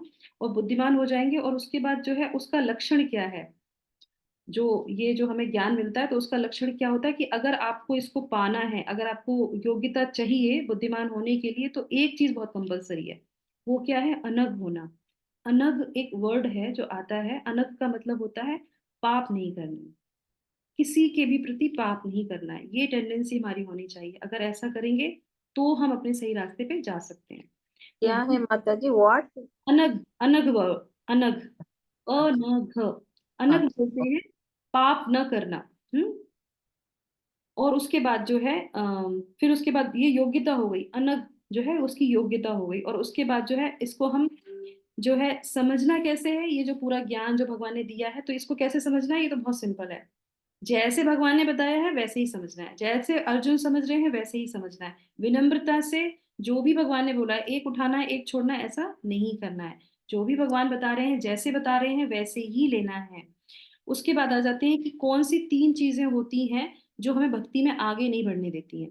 तो 3 चीजों को अगर हम याद रखेंगे, क्योंकि अब ये पूरे भगवत गीता का सार निकल के आ रहा है कि हमें भक्ति में आगे आना ही चाहिए। हम भक्ति पाठ लेंगे तभी हम आगे बढ़ सकते हैं, और बढ़ना ही चाहिए, क्योंकि और कोई रास्ता नहीं है। क्योंकि हम 3 गुणों से बंधे पड़े हैं, इस भौतिक जगत में है, अशाश्वतम में पड़े, यहाँ पे पड़े हुए हैं, यहाँ पे हमें दुख ही मिलेगा। भगवान के पास जाना है तो भक्ति करनी पड़ेगी। तो भक्ति में कभी कभी क्या होता है कि कुछ ऑब्स्टिकल्स आते हैं, है ना। तो 3 ऑब्स्टिकल होते हैं, उस पर हमें ध्यान रखना चाहिए। वो कौन से होते हैं 3? तो उसको अगर हम जान लेंगे तो हम भक्ति में आगे बढ़ जाएंगे। कौन कौन से हैं? सबसे पहले जो ऑब्स्टिकल होता है हमारा, जो हमारे आसपास हमेशा रहता है, वो होता है असत तृष्णा। असत तृष्णा क्या होती है? असत तृष्णा होती है कि ऐसी इच्छा जो भगवान के लिए ना हो, अपने लिए हो। असत तृष्णा, झूठी इच्छाएं करना जिससे हमें कुछ भी फल नहीं मिलने वाला। ठीक है, तो पहली क्या है? असत तृष्णा। तो ऐसी इच्छा जो भगवान के, कृष्ण से संबंधित ना हो और भगवान से दूर ले जाए। तो वो हमें अपने जीवन में देखना चाहिए कि ऐसे कौन कौन से हम कर्म करते हैं, ऐसी कौन सी इच्छा करते हैं जिससे भगवान का कोई लेना देना नहीं है। तो वो हमें दूर, उससे रहना चाहिए। दूसरी बात है हमारी हृदय दौर्बल्यता।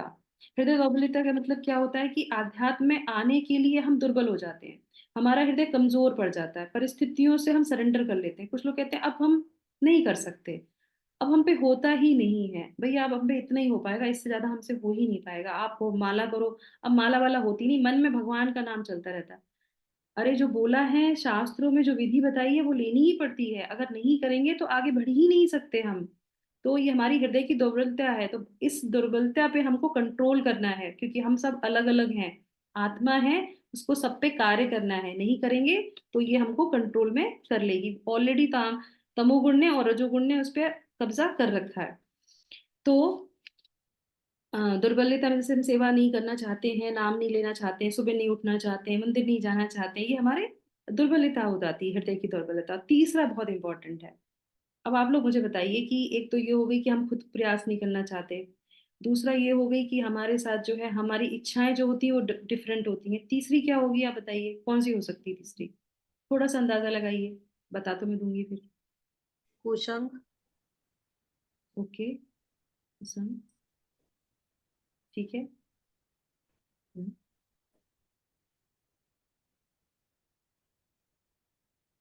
और एक माता जी ने बोला कुसुम, हाँ बिल्कुल सही बात है, अच्छी बात है ये। एटलीस्ट हमें ये तो पता है ना कि ये चीजें गलत हैं। यस, यहाँ पे मैंने क्या लिखा है उससे मतलब नहीं है। आपको क्या लगता है कि क्या होना, क्या होता है? ये सारी चीजें आती हैं, डेफिनेटली आती है। भक्ति के मार्ग में ये सारी चीजें अवरोधी हैं। मोह माया, हाँ यस। और हम्म, कोई नहीं बता रहा। गलत कर्म, आसक्ति। आसक्ति हो गया, गलत कर्म हो गए। यस, गलत कर्म का जिसने दिया है सविता माता जी, गलत कर्म से क्या मतलब है? बताइए बताइए, very close. Mataji, discipline. You have to form a discipline for yourself. Yes, very nice. आलस हो गया, हमारे हृदय दौर्बल्यता में आ गया आलस। तो लास्ट का है हमारा अपराध करना। वैष्णव अपराध। हाँ, वैष्णव क्या, अभी हम आए नहीं उस लेवल पे वैष्णव। अपराध करने की जो हमारी टेंडेंसी होती है वो, तो हम किसी के साथ भी अपराध नहीं हमें करना चाहिए। अगर हम अपराध करते हैं, किसी का हृदय दुखाते हैं, किसी के साथ गलत बोलते हैं, भगवान ने भगवत गीता में इतने सारे जो गुण दिए हैं, उनको डेवलप करने के बाद ही वैष्णव बनते हैं। नहीं, उससे पहले तो वैष्णव बन ही नहीं सकते हैं, है ना। तो हम लोग तो कैटेगरी में आते ही नहीं वैष्णव। 64 वाले जो थे। हाँ, तो हम लोग कभी वैष्णव की क्वालिटी में आते ही नहीं है। तो अभी हमारे साथ किसी के साथ भी अपराध नहीं करना, किसी को भी दुखाना नहीं। क्यों नहीं दुखाना है बताइए? क्योंकि वो, उसके अंदर भी भगवान बैठे हुए हैं। बैठे हैं ना, भगवान सबके अंदर है, सभी है आत्मा, सभी में है परमात्मा। तो किसी को भी जो है हमें हर्ट नहीं करना चाहिए, किसी के संग गलत कर्म नहीं करना चाहिए। तो उसमें क्या आ गया? उसमें सब कुछ आ गया आपके। सब कुछ आ गया, आप उसमें जो है कि मांस खा रहे हैं, अपने आप को प्रताड़ित कर रहे हैं, अपने घर के बच्चों को, पत्नी को, पति को, किसी को भी गलत व्यवहार कर रहे हैं, और फिर आप चाह रहे हैं भक्ति मार्ग में आ जाए, तो कैसे आ जाएंगे भक्ति मार्ग में? भगवान तो पसंद ही नहीं करते उस चीज को, तो भक्ति में आप आ ही नहीं सकते। तो अपना व्यवहार अच्छा रखिए। जो गुण डेवलप करने के लिए भगवान ने बताए थे 12वें अध्याय में, 13वें अध्याय में आगे बताते जाएंगे, तो ये सारे गुण हमारे अंदर आने चाहिए। तो 3 चीजें हमारी मुख्य हैं। एक, हमें अपराध नहीं करना है, और हृदय दौर्बल्यता, अगर हमें आलस है और हमें और चीजों से आसक्ति, उससे कम हो जाइए। और ऐसी इच्छाओं को मत कीजिए जो भगवान से हमें दूर लेके जाएं। वही इच्छाएं करिए जो भगवान से जिसका थोड़ा बहुत कनेक्शन हो। अगर ये चीजें प्रोसेस में लाएंगे तो हम भक्ति में आ जाएंगे। और अगर हम भक्ति नहीं करेंगे तो क्या होगा? तो क्या होगा अगर हम भक्ति नहीं करेंगे? ये तो हमने मान लिया, नीला माता जी ने बोला हमने मान लिया, हम करेंगे, भगवान ने बोला हमने मान लिया। जो नहीं करेगा उसका क्या होगा? ऐसे ही जन्म मृत्यु में फंसते रहेंगे, इधर आएंगे। जो जो नहीं, डाउनफॉल हो जाएगा, डाउनफॉल। यस, तो जो नहीं करेगा वो अध्याय 16 में बताएगा है। क्या लिखा है अध्याय 16 में? जो नहीं करता है उसके साथ क्या होता है। ठीक है, तो इसके लिए हम कल का जो है सेशन में आएंगे और जानेंगे कि जो भक्ति मार्ग में नहीं होता है उसके संग क्या होता है। ठीक है, तब तक के लिए हम लोग यहाँ पे विराम लेते हैं। हरे कृष्णा, जगत गुरु शिला प्रभुपाद की जय। हरे कृष्णा हरे हरे कृष्ण कृष्णा कृष्णा कृष्णा कृष्ण हरे कृष्ण हरे, हरे हरे, हरे रामा हरे राम हरे राम, राम राम राम राम हरे हरे, हरे कृष्ण हरे कृष्ण हरे